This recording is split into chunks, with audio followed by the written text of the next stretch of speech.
పేదల కోసం ఇప్పటికే 198 చోట్ల అన్నా క్యాంటీన్లు ప్రారంభించాం. ఇంకా నేను ముందే చెప్పాను, పాతవన్నీ ప్రారంభిస్తాం.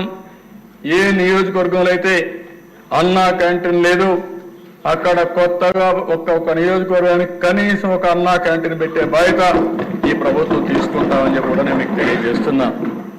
పేదవాళ్ళకి, ఆకలేసేవాడికి కనీసం కడుపు నిండా తిండి పెట్టడం మన బాధ్యత అధ్యక్ష. అందుకే మీరు చూస్తే అన్నా క్యాంటీన్లో బ్రేక్ఫాస్ట్ కానీ, లంచ్ కానీ, డిన్నర్ కానీ 5 రూపాయలకే ఇచ్చే ఏకైక ప్రభుత్వం ఎన్డీఏ ప్రభుత్వం ఆంధ్రప్రదేశ్ అని చెప్పి నేను మీకు తెలియజేస్తున్నా. ఇప్పటికి మూడు పూట్లు చూస్తే 1,18,81,765 మంది అన్నా క్యాంటీన్లో భోంచేశారు అధ్యక్ష.